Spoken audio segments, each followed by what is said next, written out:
Examples of 9.4 continued. Example number 11. In a binomial distribution, the sum of mean and variance is 1.8. ये question sample papers में भी बहुत है. And the event is conducted 5 times. Find the probability of 2 success. P2 निकालना है. और कोई भी प्रोबेबिलिटी निकालने के लिए आपको n चाहिए जो पता है, p चाहिए और q चाहिए.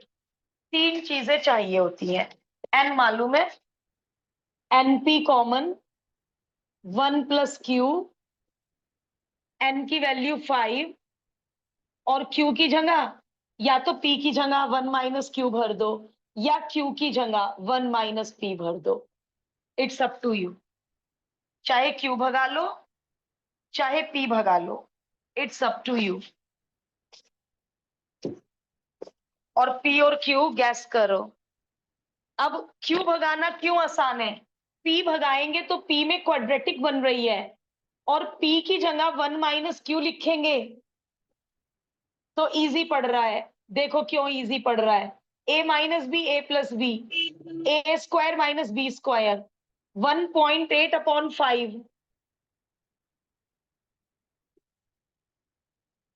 q square 1 minus 9/25, 16/25.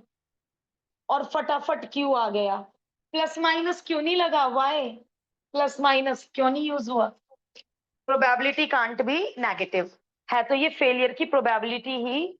It can't be negative. फटाफट क्यू आ गया एंड फटाफट पी आ गया. गलत ये भी नहीं है, बट इससे क्या होगा? पी में क्वाड्रेटिक बनेगी, स्प्लिटिंग द मिडिल टर्म करनी पड़ेगी. 2 आंसर आएंगे, एक रख लिया जाएगा, एक रिजेक्ट. तो ये लेंदी पड़ेगा. बट यदि पी को रिमूव कर दें तो क्वेश्चन जल्दी हो गया, क्योंकि स्टैंडर्ड क्वाड्रेटिक नहीं बनी. क्यू की टर्म ही नहीं आई, इसमें आएगी पी की टर्म. ये स्टैंडर्ड क्वाड्रेटिक बनेगी. ऑनलाइन वाले बताएं, एम आई क्लियर? समझ आई मेरी बात? ऐसे क्यों इजी पड़ रहा है?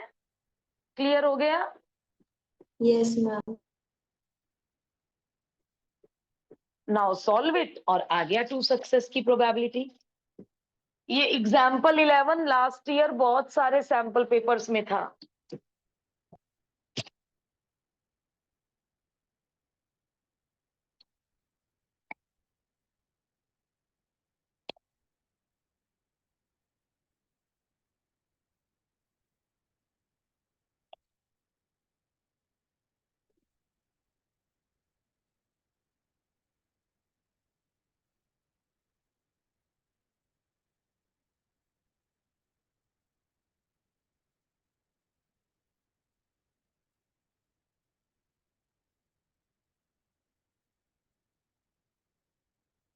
अरे इन्होंने तो सब कुछ डेसिमल में भर रखा है.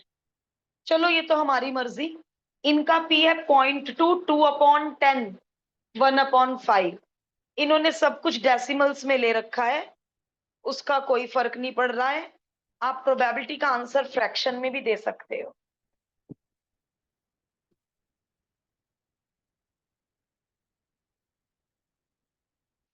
एग्जाम्पल 12 ट्राई करना सॉल्यूशन हाइड करके. देखो 12 जैसा कर पाओगे क्या?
sum and product, mean and variance, 1.8, 0.8, 1.8, 0.8, sum and product of mean and variance.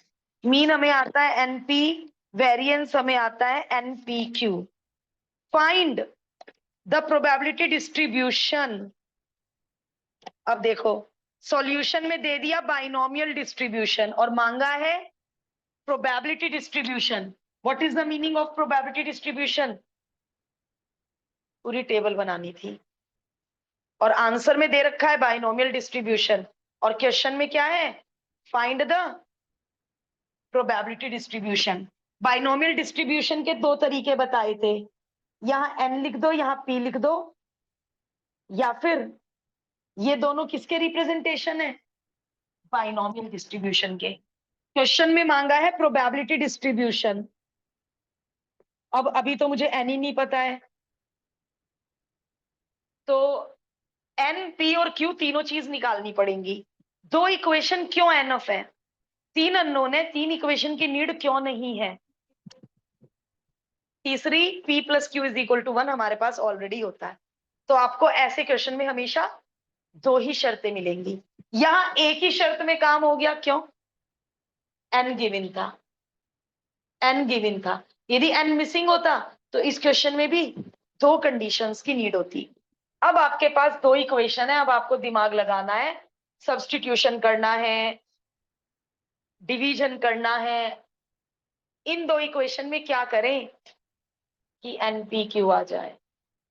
अब इसमें प्रोबेबिलिटी का काम खत्म. अब इसमें अलजेब्रिक माइंड लगाओ कि मान लीजिए x y z में तीन इक्वेशन है एंड ये मुझे पता ही है p plus Q is equal to 1. इसका यूज तो करना ही करना है. लगाओ अलजेब्रिक दिमाग. क्या माइंड लगा पाते हो? कैसे निकलोगे मुसीबत से बाहर? थोड़ा सा मुझे बताओ कि मैं क्या करूं. एक वेरिएबल बचे, दो वेरिएबल कट जाएं. एक अननोन बचे, ऐसा मैं क्या करूं कि एक अननोन बचे, दो अननोन किसी तरह से कट जाएं. तभी तो एक अननोन निकाल पाऊंगी.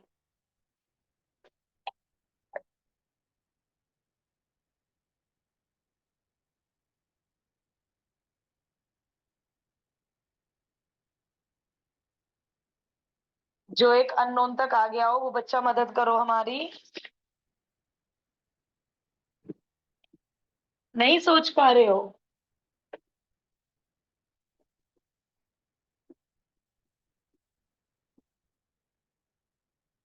इन दो इक्वेशन का ऐसा क्या करूं कि दो अननोन खत्म हो जाएं और एक अननोन बचे. सोचो तो कितना आसान है. डिवाइड कर दूं.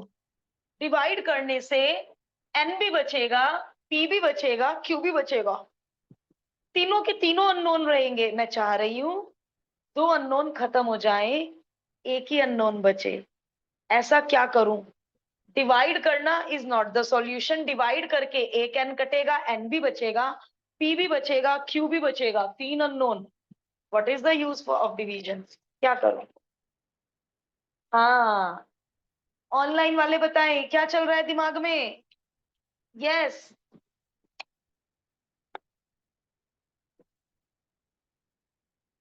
Squaring both the sides. इसको बना लो 3. Squaring both the sides of first. इसको बना लो 3. अब करो ना, 3 को सेकंड से डिवाइड या सेकंड को 3 से डिवाइड. वो तो कोई मैटर ही नहीं है कि 3 को सेकंड से करना है या सेकंड को 3 से करना है. ये कोई मैटर नहीं है, एक ही बात है. हो गया काम. दो कट गए. तो 12th का बच्चा आई होप इतना दिमाग लगा लेगा बेटे कि इन दो इक्वेशन में ऐसा क्या करें कि दो वेरिएबल कट जाएं, दो अननोन खत्म हो जाएं और एक ही अननोन बचे. मान लो केवल n ही जाता और p और q बचता तो भी डरने की बात नहीं थी. P को 1 माइनस क्यू या Q को 1 माइनस P भर देती। N भगाना जरूरी था, भाग गया, और ओनली एंड ओनली Q बचा। बट क्वाड्रेटिक बनानी पड़ेगी शायद, देखना कोई इजी तरीका मिल रहा है, या Q में क्वाड्रेटिक ही बनानी पड़ेगी। देखो, और यहां मुझे बताओ क्या मिला,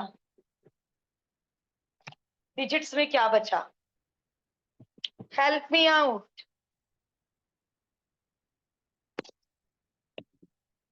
क्वाड्रेटिक बनानी ही बनानी पड़ेगी, या जैसे यहाँ पे फटाफट हो गया था क्वेश्चन, कोई शॉर्ट वे भी है?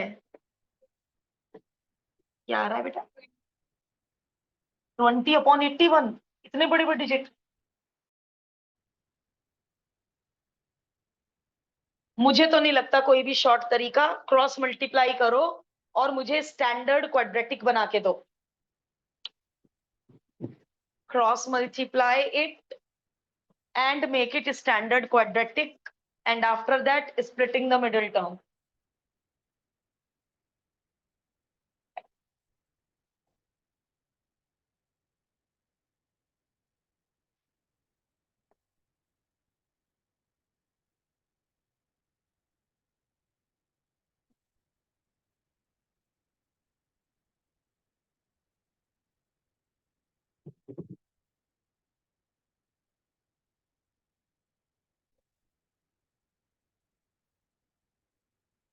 Twenty Q square 40Q plus 20 is equal to 81Q। 40 में से 81 गया। एक काम करते हैं, हम पहले ये क्वाड्रेटिक बुक से मैच कर लेते हैं।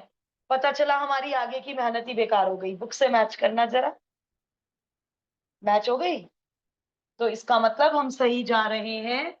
अब कोई स्प्लिटिंग द मिडिल टर्म बताओ।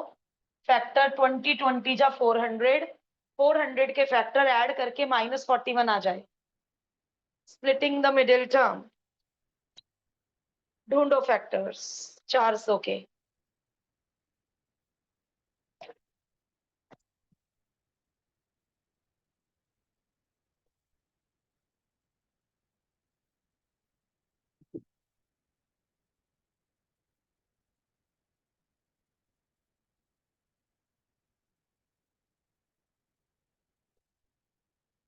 ऑनलाइन वाले बच्चे बिल्कुल मदद नहीं कर रहे हैं। 16 और 25, हाँ।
कितनी मेहनत हुई।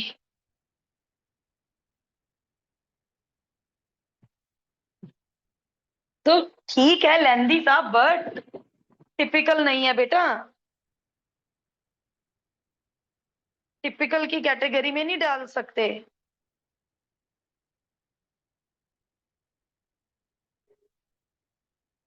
हॉट्स लेवल नहीं कह सकते। N5 आया।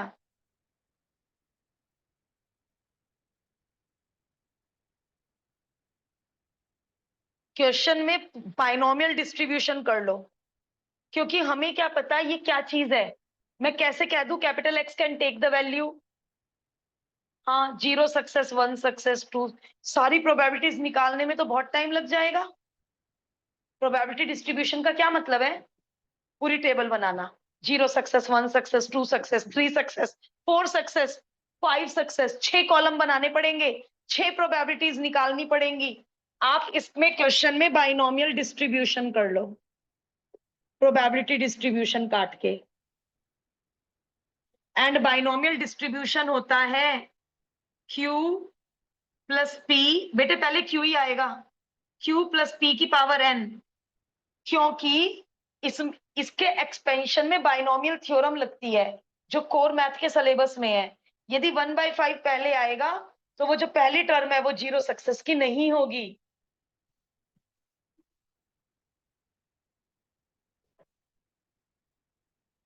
लेकिन इन्होंने अधिकतर में ऐसे आंसर दे रखा है, या दोनों आंसर दे देना। क्यों रिस्क लिया, क्यों रिस्क लिया?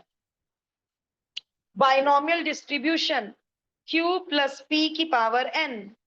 याद कर लो, P प्लस Q मत लिख देना, Q प्लस P की पावर n।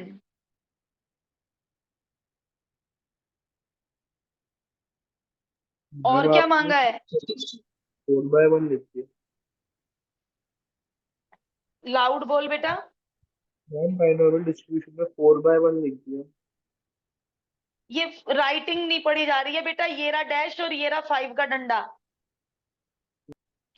ये राइटिंग गंदा होने का नतीजा। ये रहा अपॉन, ये रहा 5 का डंडा। कोई नहीं, आगे देखो क्या मांगा है। At least 1 success, 1 success, 2 success, 3 success, इससे better 1 minus 0 success, 1 minus 0 success.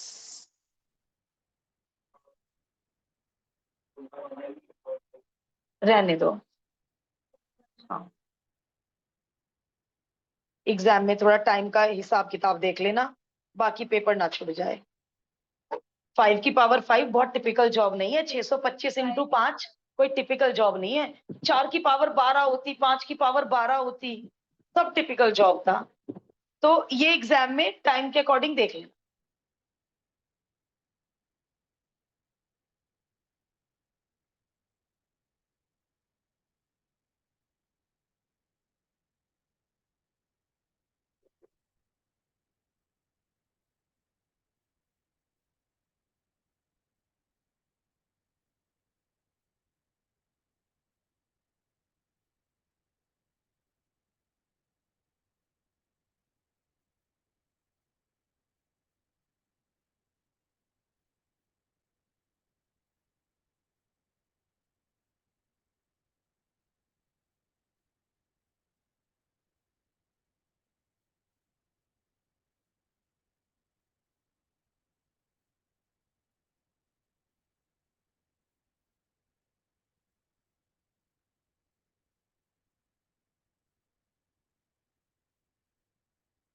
Next try करिए, जिनका आंसर मैच हो गया है नेक्स्ट ट्राई करिए।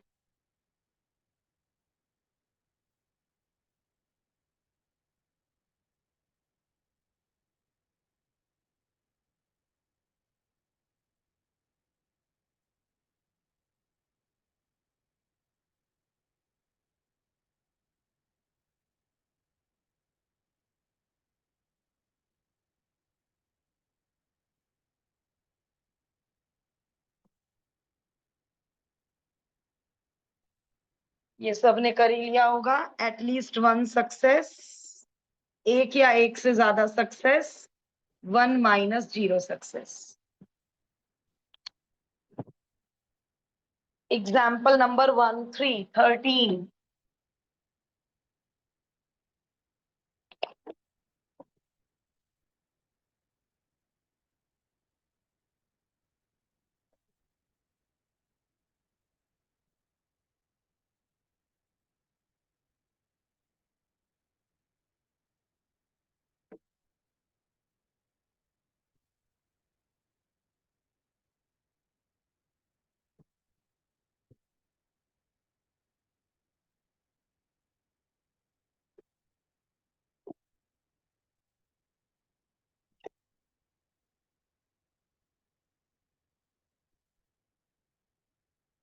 the difference between mean and variance is 1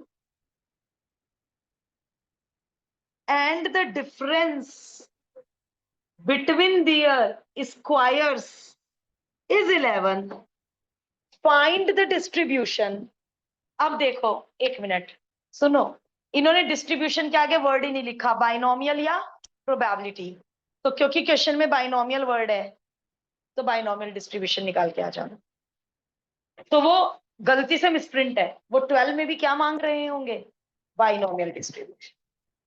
चलिए भाई अगेन, तो लगभग 12 जैसा, अगेन 2 इक्वेशन 3 अननोन, ऐसा कुछ करवा दो कि 2 अननोन खत्म हो जाएं और 1 अननोन बचे।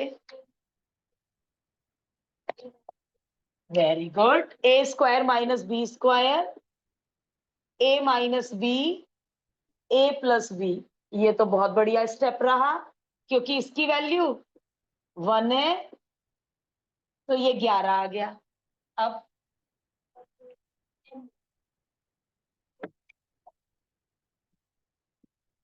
1 और 2 को कर सकते हैं डिवाइड, 1 और 2 को कर सकते हैं divide, NP common, NP common, बन गया काम। 1 और 2 डिवाइड करके बन गया काम। ओनली एंड ओनली 1 अननोन बचा, क्यू। तो बस सारा माइंड का गेम है, एग्जाम में कैसा हमारा दिमाग चल पाएगा।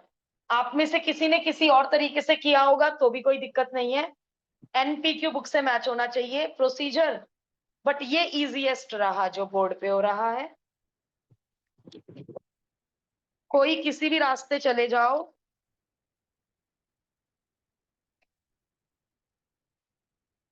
अब इन्होंने तो फिर वही किया, हमारा मेथड बुक से अलग हो गया। इन्होंने तो वही किया जो 12 में किया था, इसकी स्क्वायरिंग इससे डिवाइड की। इनका मेथड 12 जैसा है, हमारा मेथड 12, तो हम तो फायदे में रहे, हमारी तो क्यू में क्वाड्रेटिक नहीं बनी और इनकी क्यू में क्वाड्रेटिक बनी होगी। अच्छा आगे जाके फैक्टराइज किया है इन्होंने, बाद में किया है, बट हमें यहाँ पे ये वाले स्टेप की नीड नहीं पड़ी कि 1 का स्क्वायर करके 2 से डिवाइड करो। चलो क्यू बताओ वृंदा। 5/6, तो P हो गया 1/6, 1 या 2 को यूज करके, हाँ कहीं भी, इतना 36n।